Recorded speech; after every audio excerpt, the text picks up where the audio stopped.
The first time she made me scrub the floor on my knees while laughing in front of her parents, I told myself it was just temporary. That if I swallowed my pride for a few more days, maybe something better would come along. But when she slapped me and said, "Clean that properly," with her mother chuckling in the background, something broke inside me. I didn't cry. Not in front of them. But my hands trembled as I reached again for the mop, my cheeks burning with shame. My name is Marlene. I was 64 years old, and for the first time in my life, I was truly homeless. It had only been 2 weeks since I moved into my daughter-in-law's family home.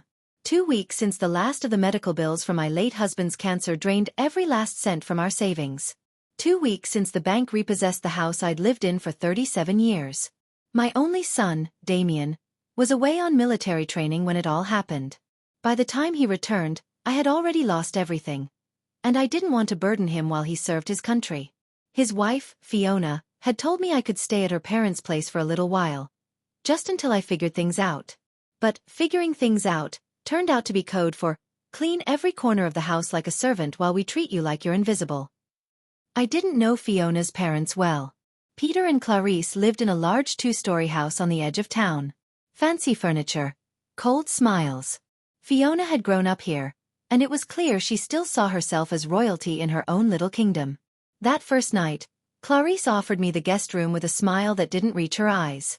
It smelled of mothballs and the closet was full of old coats, but I'd nodded and said thank you, clutching the pillow like it was a lifeline. The next morning, Clarice had me polish her silver. The day after that, Fiona made me rewash an entire load of dishes because one spoon had a watermark. And today was the worst yet. "There's still dust under that chair, Marlene," Fiona said, her perfectly pedicured foot tapping the wooden floor beside me. "Do it again." She was scrolling on her phone while sipping iced tea, not even pretending to help. Clarice chuckled from the couch. "Don't be so hard on her, darling," she said, though her voice carried more mockery than sympathy. "She's not used to homes like this." I bit the inside of my cheek and kept scrubbing. I told myself I was lucky to have a roof over my head. That gratitude was more important than dignity. But each time Fiona barked another command, that gratitude shrank a little more. "Marlene," she said suddenly, her voice sugary sweet, always a bad sign. "When you're done with the floor, can you go upstairs and clean the bathroom? Be sure to use the blue bottle, not the yellow one. We don't want another mistake like yesterday." Yesterday, I'd used the wrong cleaner on her mother's hardwood floors. Or at least, that's what they told me. I didn't see a single scratch. But I apologized anyway. Like always. I was about to nod when I caught sight of Fiona smirking at her phone, then glancing toward me as if I were a joke she was texting about. "I'll do it right away," I said quietly. The list she had given me that morning was still in my apron pocket. 10 items, written in neat cursive. Dust all baseboards. Polish the door handles. Reorganize pantry by expiration date. I wasn't a maid. I was her mother-in-law. But they didn't seem to see the difference. As I reached for the mop again, I heard Clarice murmur from the other room, "She means well, but she's clearly not used to proper household routines." Then laughter. Peter joined in this time. "Well, we're doing our part for the less fortunate," he joked, making my stomach twist. Less fortunate. Like I was some stray they'd let inside during a storm. My hands were red and raw from bleach and scrubbing solution. My knees ached from crawling on tile. And still, Fiona leaned back in her chair and added, "By the way, we should really talk about your long-term plans. Damien can't take care of you forever." I looked up, startled. "This was supposed to be temporary," she continued. "I think it's best for everyone if we start looking into senior housing. Or something more manageable." I swallowed hard. I had raised Damien alone after his father walked out on us. I'd worked 3 jobs to keep food on the table. I'd never asked for anything. Not until now. "I'm looking at my options," I whispered. "Good," Fiona said without looking up. "Because honestly, having an extra person in the house, it throws off our balance." Extra person. I felt invisible and oversized at the same time. "I'll clean the bathroom now," I said, retreating toward the stairs, blinking fast to stop the tears from coming. But just before I reached the hallway, Fiona called after me. "And Marlene? Try not to break any more of Mother's dishes. Those were imported." I hadn't broken anything. But I nodded anyway. Because what else could I do? That night, I couldn't sleep. My knees were throbbing from all the scrubbing, and my hands were still stinging from the chemicals. I stared at the ceiling of that musty guest room, the air thick with the smell of old fabric and dust, and wondered how I had ended up here. Just a few months ago, I was living in my own home, cooking in my own kitchen, watering flowers in my garden. Now, I was being treated like someone who had no value. I kept hearing Fiona's voice in my head. You're throwing off our balance. Like I was some mess in their perfectly polished life. And what hurt most was that I couldn't even argue with her. Not because she was right, but because I had nowhere else to go. I hadn't told Damien the full truth. I let him believe Fiona was being kind, that Clarice and Peter were just a bit old-fashioned. I didn't want to burden him.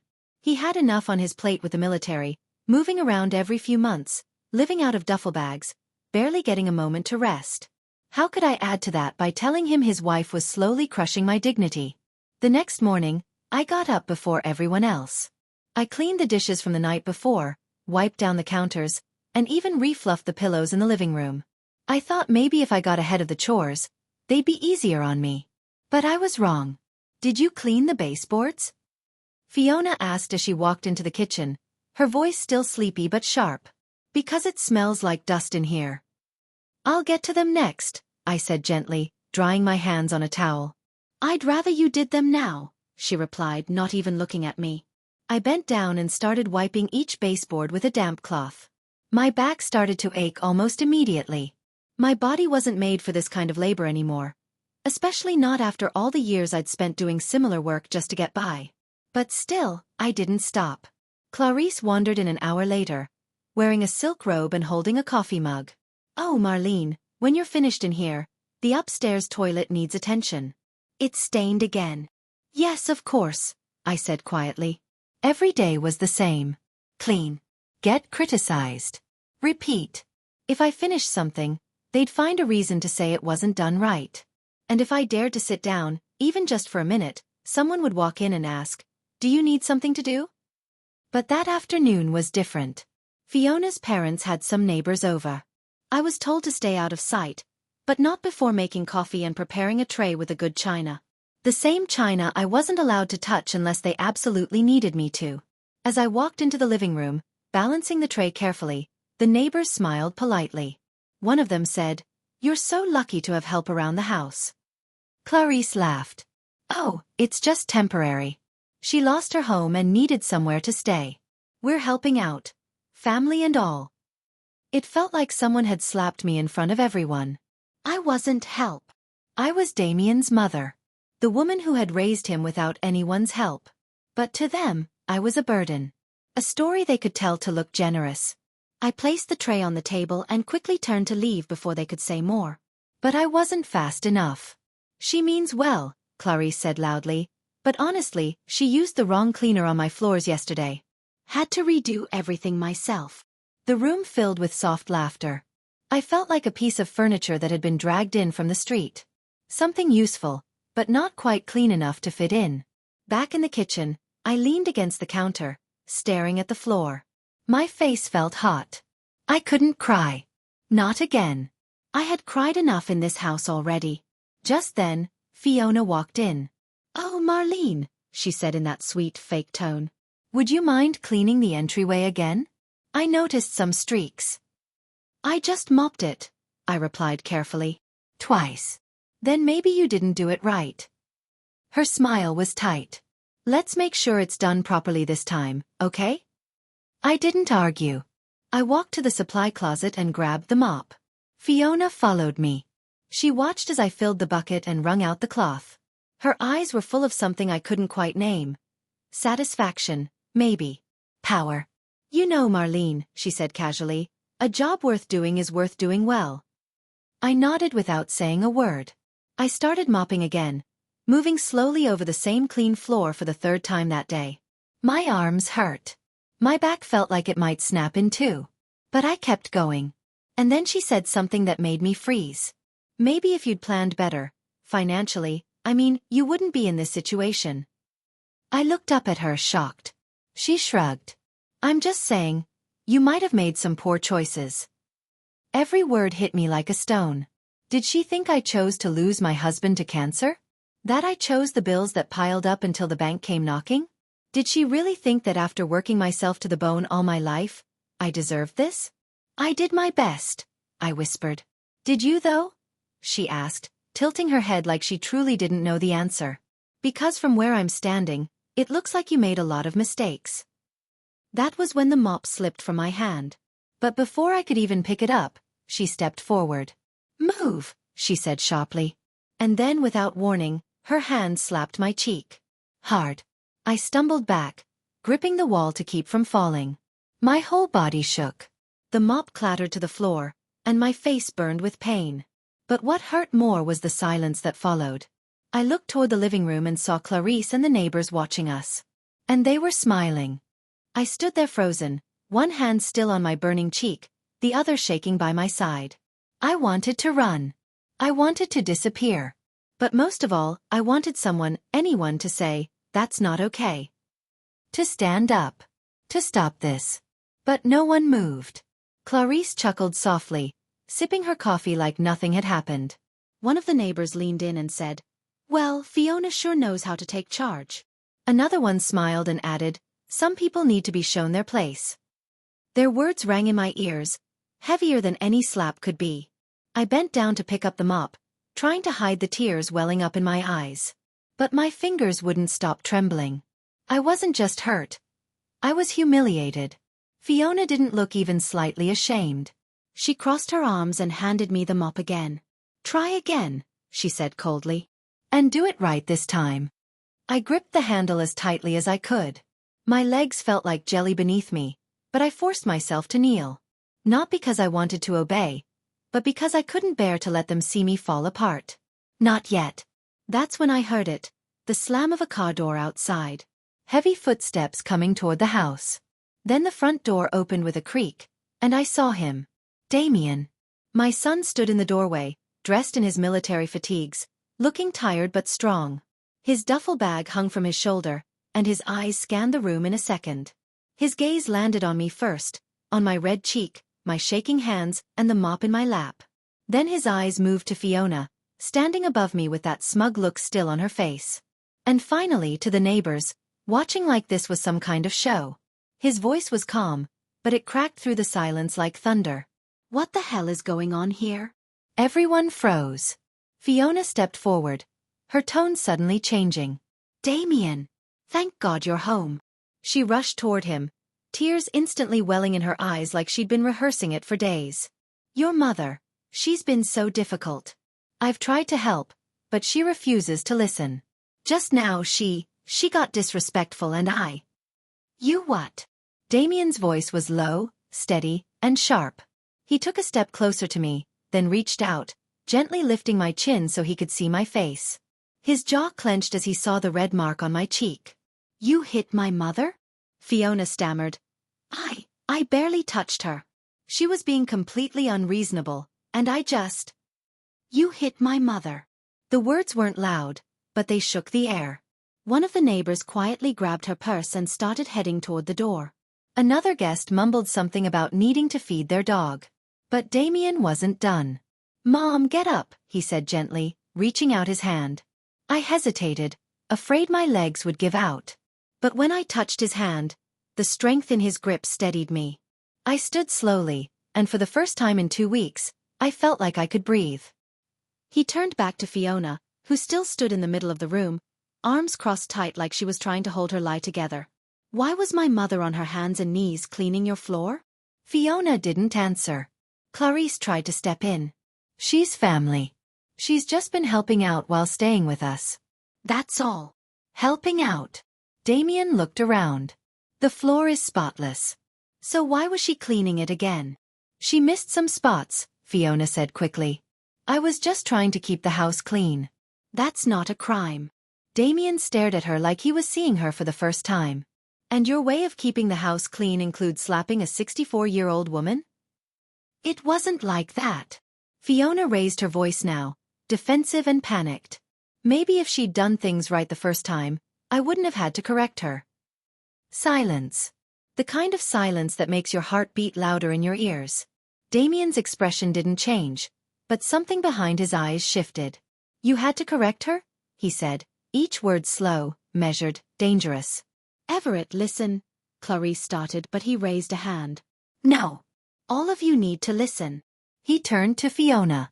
This woman raised me by herself. Do you know how many nights she worked late just so I could have shoes on my feet? Do you know how many birthdays she missed for herself so I could have one? And you stood over her like she was nothing. Fiona's face had gone pale. Damien stepped forward, his voice thick with anger and something else, pain. My mother lost everything. And instead of being there for her, you made her scrub your floors and sleep in your basement. You treated her like trash. It wasn't like that, Fiona said, her voice cracking. Then tell me what it was like, Damien said, his voice rising. Tell me what you call making my mother cry every day while you sat back and watched. She had no answer. He looked at me again. Why didn't you tell me? I swallowed. You were deployed. I didn't want to bother you. You're never a bother. Never. I felt the tears rise again, but this time they weren't from humiliation. They were from something deeper. Something I hadn't felt in a long time. Love. Protection. Safety. Damien turned to Fiona one last time. Pack your things. She blinked. What? You heard me, he said, firm and final. We're done. Fiona didn't move. She just stood there, staring at Damien like her ears hadn't heard the words. You're serious? She asked, her voice suddenly thin and shaky. You want me to leave? Damien didn't blink. Pack your things. We're done. Her lips trembled. You can't just end our marriage over this. People make mistakes. We can fix it. We're supposed to work through problems. This isn't a fight, Fiona, he said coldly. This is you showing me exactly who you are. And I don't want to be with someone who treats my mother like this. She tried to reach for his arm, but he stepped away. Please. Damien. I love you. I love our life. This is just a misunderstanding. I didn't mean to. You meant every word, he cut in. You meant it when you said she was a burden. When you slapped her. When you made her sleep in that awful room downstairs like she was some broken piece of furniture. That wasn't a misunderstanding. That was a choice. Clarice tried to jump in, her voice high and desperate. Now hold on just a minute, Damien. You're being unfair. Fiona and I opened our home to your mother when she had nowhere to go. You put her in the basement, Damien snapped. Let's go look at this home you gave her. Clarice hesitated, her mouth twitching like she wanted to lie but couldn't think of anything fast enough. Still, she led the way. We followed her down a narrow staircase that creaked with every step. The room at the bottom was dark, cold, and barely wide enough for the metal cot shoved in the corner. There was no window. No fan. Just walls lined with storage boxes and a thin blanket folded neatly on the bed. I had kept it tidy. I didn't want to give them one more reason to criticize me. The smell of damp air hit Damien the moment we stepped in. He looked around slowly, taking it all in. The low ceiling. The lack of heat. The corner with a cracked mirror where I'd tried to brush my hair every morning without crying. He turned back to Clarice, his voice shaking. You made my mother sleep down here? It's not that bad, she said, crossing her arms. She said she was grateful. Damien looked at me. Is that true? I hesitated. I told her I'd take any space they could offer. I didn't have a choice. He turned away for a second, running a hand through his hair, trying to keep his emotions in check. Why didn't you tell me, Mom? You were away, I said softly. I didn't want to distract you. You were in training. You were sleeping in a basement, he whispered, almost to himself. And I had no idea. Behind us, Fiona spoke up again. Damien, please. She never complained. She even said thank you. I thought she was fine. No, he said, his voice turning sharper again. You thought it was convenient. You thought if you kept me in the dark, you wouldn't have to deal with my reaction. That's not true, she said quickly. I just didn't know what to say. You were gone. I didn't know how to explain all of this. I thought. You thought I'd pick you over her, he said flatly. She didn't answer. He stared at her, his face hard. You knew. You knew she lost the house. You knew she was alone. And you never told me. Silence fell again, heavy and cold. Then he turned to me. When exactly did you lose the house? 3 months ago, I said quietly. And when did you move in here? 2 weeks ago. His jaw clenched. Where were you sleeping before this? I looked down. Damien, it doesn't matter. Tell me. I couldn't meet his eyes. My voice came out barely above a whisper. In my car. He went still. Like the words hit him so hard he forgot how to breathe. You were living in your car? Just for a little while, I said quickly. It wasn't so bad. I had a blanket. And the weather wasn't too cold. I parked near the church. Stop. His voice cracked. Just stop. He turned to Fiona, who looked like she wanted to disappear. How long have you known? He asked her. She hesitated, then mumbled, 2 months. Damien stepped back, staggered like someone had punched him in the stomach. 2 months? He repeated, his voice hollow. You knew my mother was homeless, and you didn't tell me? You were on deployment, she shouted suddenly, her own anger rising. You were across the world. What was I supposed to do? Call you and say, by the way, your mom's living in her car? What could you have done from there? I could have done anything, he said, his voice rising again. Sent money. Called the church. Filed an emergency leave. I would have found a way. But you didn't even give me the chance. Fiona's voice turned shrill. I didn't want to stress you out. You had enough on your plate already. That wasn't your decision to make, he said firmly. You don't get to decide when I care about my mother. She took a shaky breath. She called here, looking for you. I didn't want to upset you. I thought she'd figure something out. And when she didn't, I told her she could come here until you got back. You let her suffer for 2 months, he said, his voice like ice. You ignored her phone calls. Lied to me. Then treated her like trash when she arrived. Clarice tried one more time. We were going to tell you, once you got home and had time to settle. Damien shook his head slowly. No, you weren't. You were hoping I'd never find out. No one said anything. Because he was right. He turned to me again. Mom, I'm so sorry. It's not your fault, I whispered. You didn't know. But I should have known. I should have called you directly. I shouldn't have trusted them to take care of you. I didn't want you to worry. You were serving the country. I was serving my mother first. Those words cut straight through my heart. The tears came then, quiet and heavy. Not from pain, but from relief. He looked back at Fiona. His face was calm now, almost too calm. You kept money from me. You let her suffer. You hit her.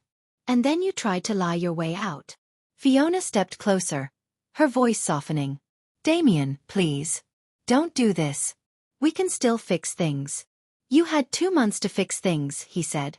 You chose not to. Damien didn't wait for Fiona to respond. He just turned toward the stairs and said firmly, Mom, get your things.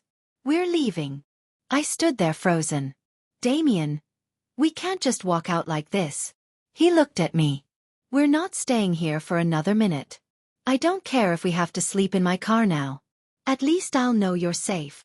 Fiona panicked. Damien, please, don't do this. You're making a mistake. Your mother is manipulating you. She's trying to turn you against me. He turned around slowly. His face was calm, but his eyes, they were cold now. No. Fiona, I'm not choosing between you and my mother. I'm choosing between right and wrong. And you're wrong. She opened her mouth to speak again, but he didn't give her a chance. He walked straight into the guest room, pulled my small suitcase from under the bed, and handed it to me. I hadn't packed much. Just the basics. Some clothes, a photo of Damien when he graduated from high school, a small notebook where I wrote my prayers every night. I'd left most of my life behind when I lost the house, and I didn't have much left to carry. As we walked to the front door, Clarice called out from behind us. You'll regret this, Damien. She's using you. You're throwing away your marriage over a few chores. Damien didn't even look back. And neither did I. The door closed behind us with a soft click, but inside, it sounded like the final slam of a chapter that would never reopen.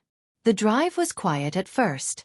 Damien's hands were gripping the steering wheel so tightly I could see the veins in his arms. His jaw kept twitching like he was trying to hold everything in. I looked at him and said gently, "You don't have to say anything. I know this isn't easy." He let out a slow breath. I should have seen it. The signs were there. I just didn't want to believe them. "She fooled all of us," I said softly. "No," he replied, shaking his head. "She didn't fool you. You just had nowhere else to go." He looked over at me for a second. "And I let you end up there." I reached out and touched his arm. "You didn't let anything happen. Life happened. And you were doing what you were supposed to do. Your duty." "But I failed you, Mom," he whispered. "I trusted her with the one person in this world who matters the most to me. And she..." His voice cracked. "She broke that trust." I didn't have words to comfort him in that moment. All I could do was sit beside him, watching the streetlights pass one by one as we drove away from everything that had gone so wrong. Damien's apartment was small and simple. One bedroom, a couch, and a little dining table in the corner. But the second I stepped inside, I felt something I hadn't felt in months. Warmth. Not the temperature. Not the furniture. But the way the air felt. Safe, quiet, mine. "You'll take the bed," Damien said immediately. "No arguing." "I can sleep on the couch," I replied quickly. "No, Mom. You've been sleeping in a basement for 2 weeks. My bed is yours." I looked around. Everything about the space felt temporary, like he never meant to be there long, but there was a framed photo of us on the shelf. I hadn't known he kept it. As I unpacked what little I had, he came back into the room with a blanket and a pillow. "We'll figure something better out soon," he said. "But for now, this is home." And he was right.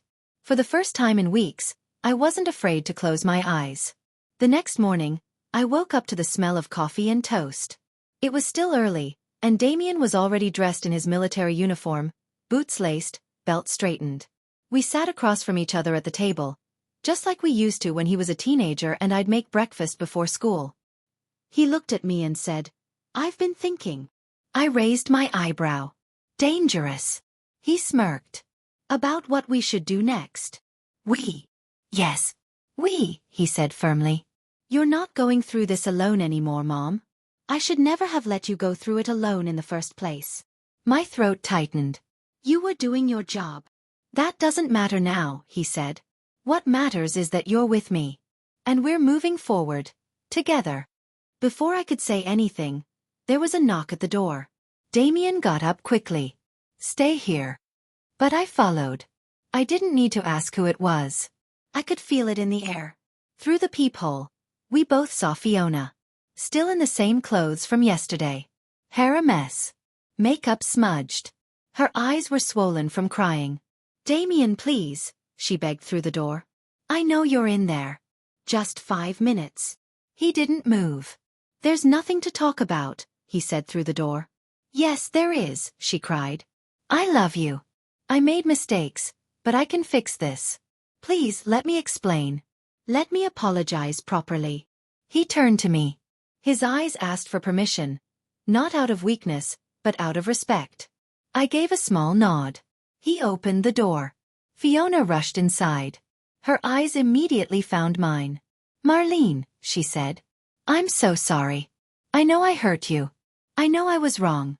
I don't know what I was thinking." I stayed quiet. Her words didn't feel real. They felt practiced. Like someone rehearsing an apology, not feeling it. She turned back to Damien. "I was stressed. I was trying to make everything perfect for when you came back. I took it out on your mom, and I know that was wrong." He crossed his arms. "You didn't just take it out on her. You hurt her. You humiliated her. You hit her. You let her sleep in a storage room while lying to me for 2 months." She started to cry again. I didn't know what to do.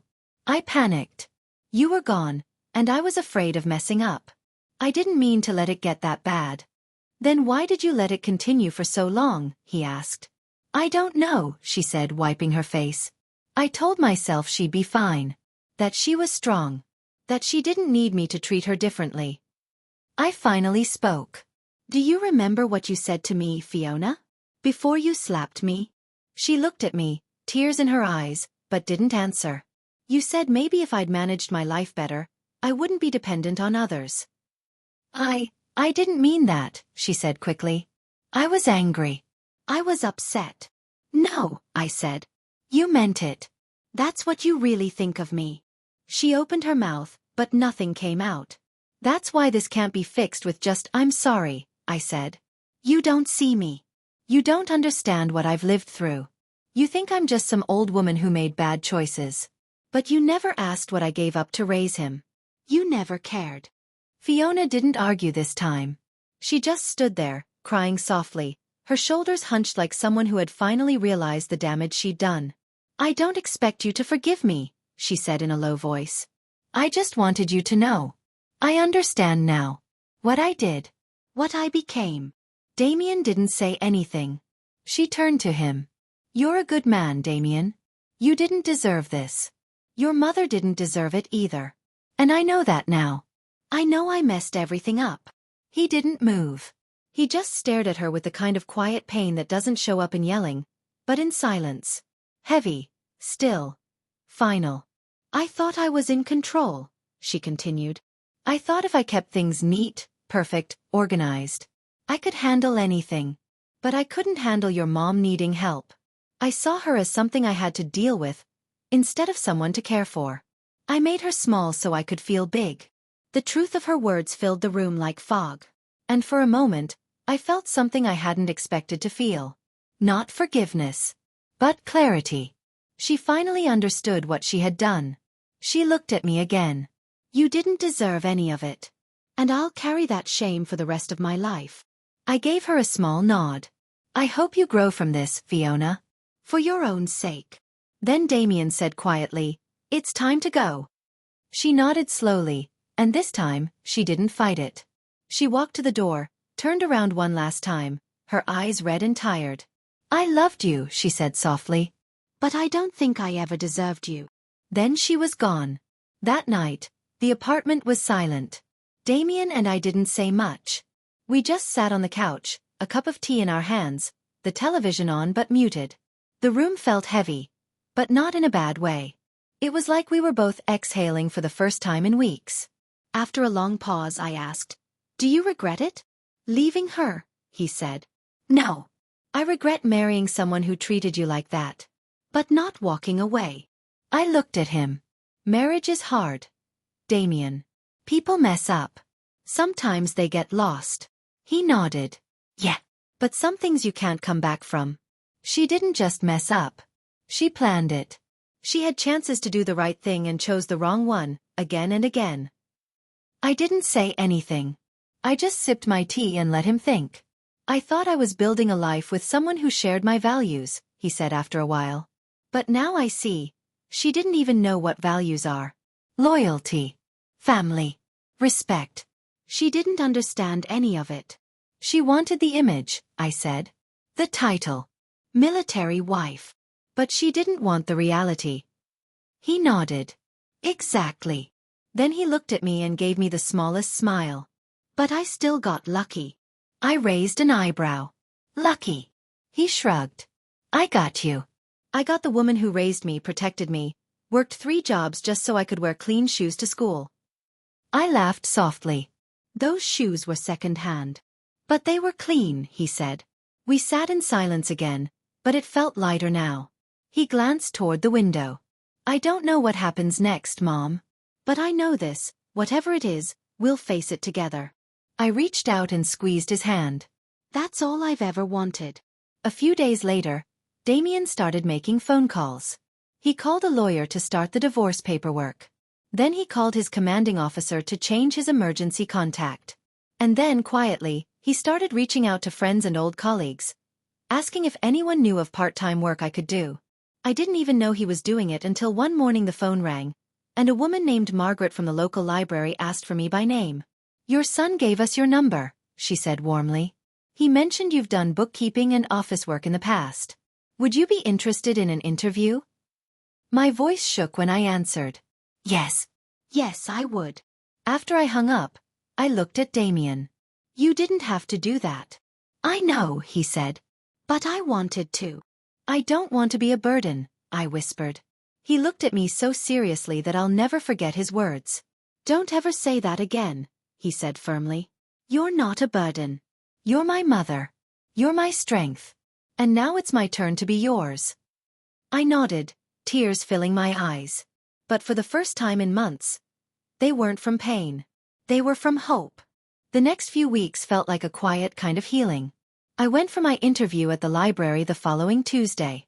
It was a small building on the corner of Main Street, with big windows and wooden bookshelves that smelled like old paper and stories.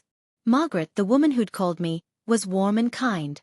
Around my age, maybe a little younger, with soft brown hair and laugh lines around her eyes. She led me into a little office, smiled and said, "Tell me about yourself, Mrs. Monroe." I hadn't said my full name out loud in a long time. It felt strange. But good. Like I was waking up. I talked about my old jobs, how I'd worked as a receptionist for a dentist in my 30s, done office filing at a factory, kept books for a small church group. I told her about Damien. About raising him alone. About what I'd lost. But instead of feeling small or embarrassed like I thought I would, I felt proud. Proud of surviving. Proud of still standing. Margaret listened carefully, nodding as I spoke. And when I was done, she smiled and said, "You've got more experience than most of the applicants I've seen. We'd be lucky to have you." My voice shook a little. "Does that mean?" She reached across the desk and offered her hand. "Welcome to the team." I walked out of that building with a job. Not just any job, but something that gave me purpose. Identity. A reason to get up in the morning that wasn't tied to scrubbing someone else's floor. That night, Damien and I celebrated with grilled cheese sandwiches and tomato soup. His favorite since he was a kid.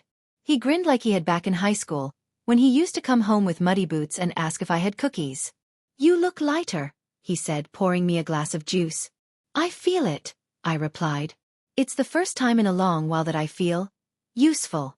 But not in the way Fiona meant it." He laughed at that. "You were never not useful, Mom. You just forgot how powerful you are." The library quickly became my safe space. The staff were friendly. The volunteers were a mix of young college kids and retirees like me. Some were shy. Some loud. But all of them kind. And the work. It wasn't glamorous. I managed the volunteer sign-ins, filed donation forms, and organized bookshelves.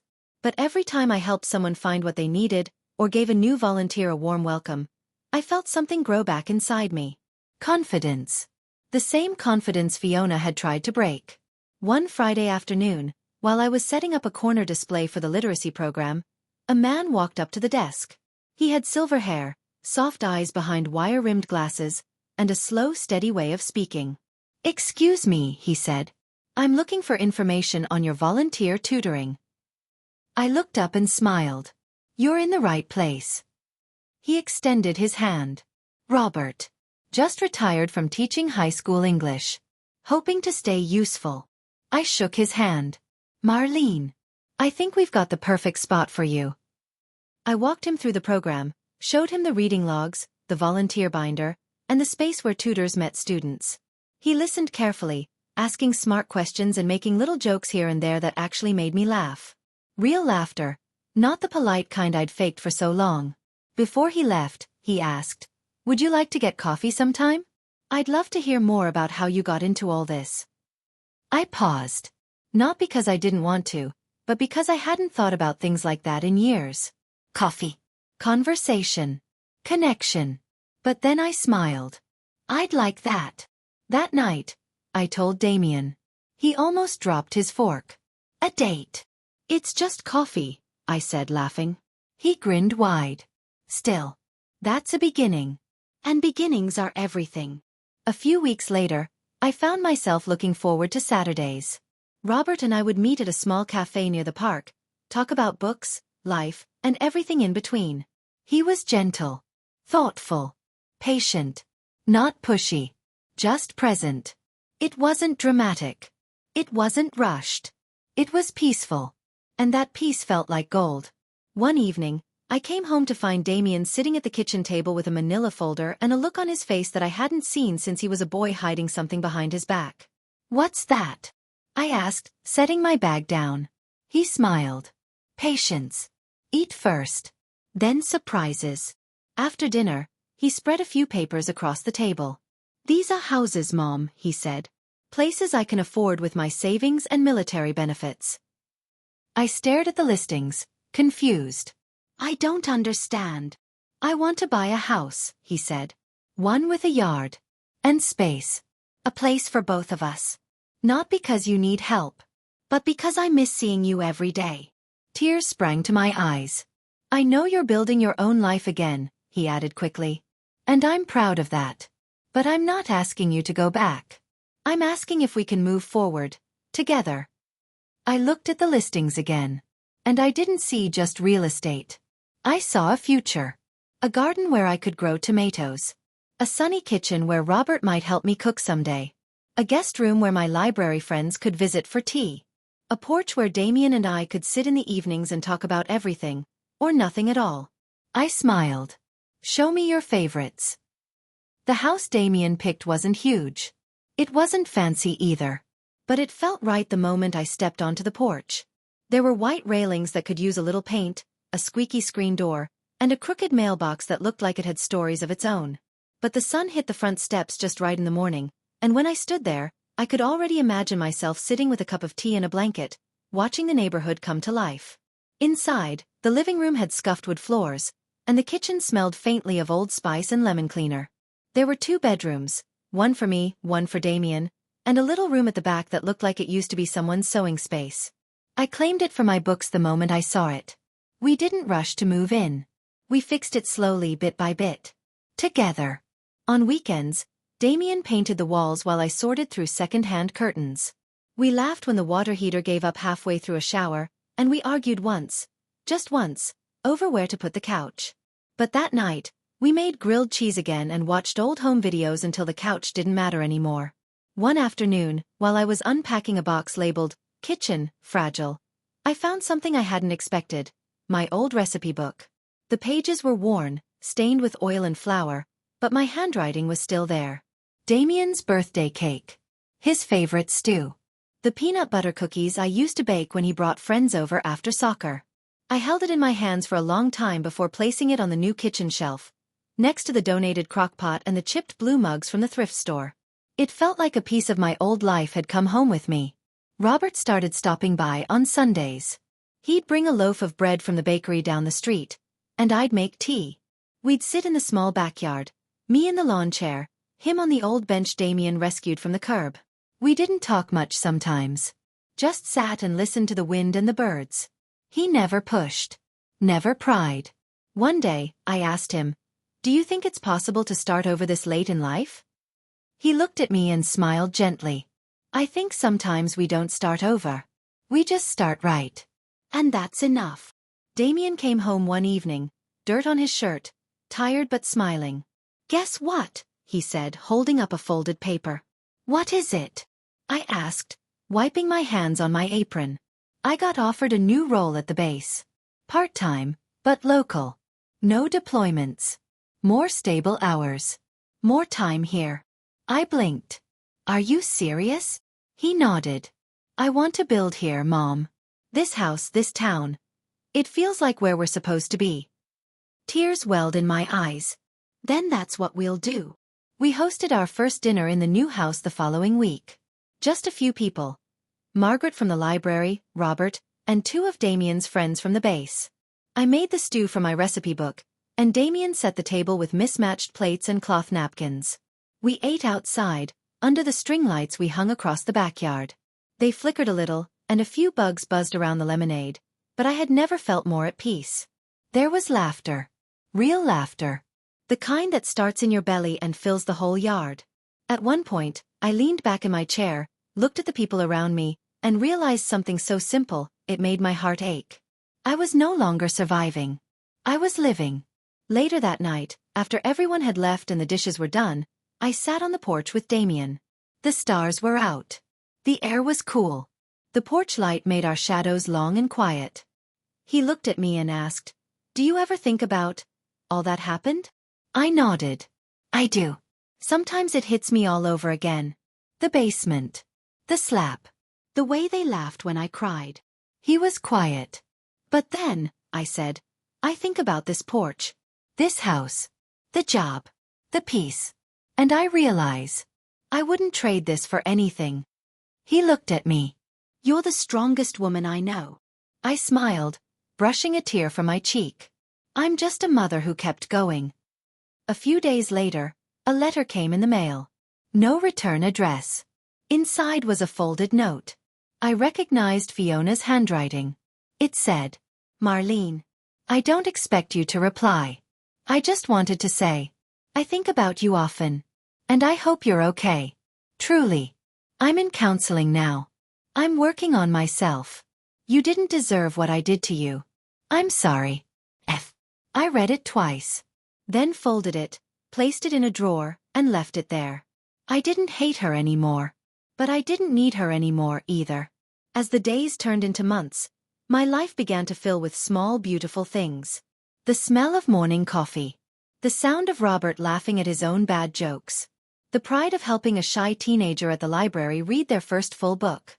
Damien waving from the porch as he left for his new shift. My life wasn't perfect. But it was mine again. Whole. Strong. Quietly joyful. And full of the kind of love you only earn after losing everything and still choosing to believe the best is yet to come. Winter came gently that year. The first snow fell in December, soft and slow, blanketing the roof of our little house like powdered sugar. Damien and I sat by the window, drinking cocoa, watching the flakes swirl around the porch light. It was quiet. Peaceful. Sometimes, when life gets too loud, silence feels like a warm blanket. That's what this house had become for me. A kind of healing silence. A stillness that held no fear. Just rest. One night, I stood in front of the mirror in my new room. The room with light blue curtains and a bookshelf Damien built for me. I looked at my reflection. The lines around my eyes. The gray in my hair. The softness in my shoulders. For the first time in years, I didn't feel invisible. I didn't feel small. I saw a woman who had been through fire and still stood tall. A woman who had been used, thrown aside, judged, but never broken. Not truly. Not ever. Damien and I had our own little routine now. He'd wake up early, make toast and eggs, and always leave me the last slice even if he was still hungry. I'd walk to the library in the late morning, wave at the neighbors, stop to chat with the woman who sold flowers on 5th Street. Life was quiet, yes, but it was also full. Full in the way only a healed heart can be. On Sundays, Robert would pick me up in his little green car and we'd go for walks in the park. Sometimes we'd visit used bookstores, sometimes just sit in silence by the lake. It wasn't romance in the movie kind of way. It was better. It was calm. Gentle. Two people just enjoying each other's presence with no expectations. Once, Robert looked at me as we walked past a couple arguing near the cafe. You know what I love most about us? He said. What? We never feel like a performance. That stayed with me. The library planned a small event in early January. Something simple for the community.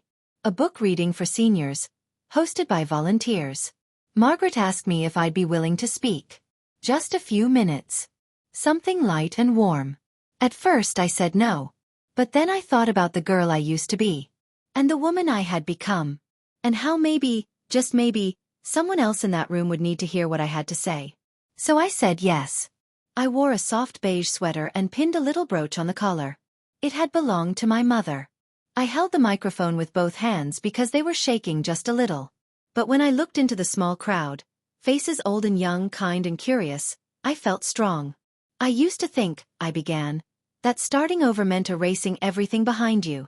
That to have a new life, you had to forget the pain. I paused.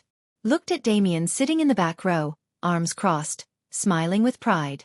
But now I know, I continued, starting over doesn't mean forgetting. It means carrying your story with grace. It means saying, yes, I went through that. But I'm still here. And I'm still good. I could see tears in some people's eyes. I wasn't trying to make anyone cry. I was just telling the truth. Sometimes, I said, the worst thing that ever happened to you becomes the thing that sets you free. Because you learn who you really are when everything else is stripped away. The room was silent.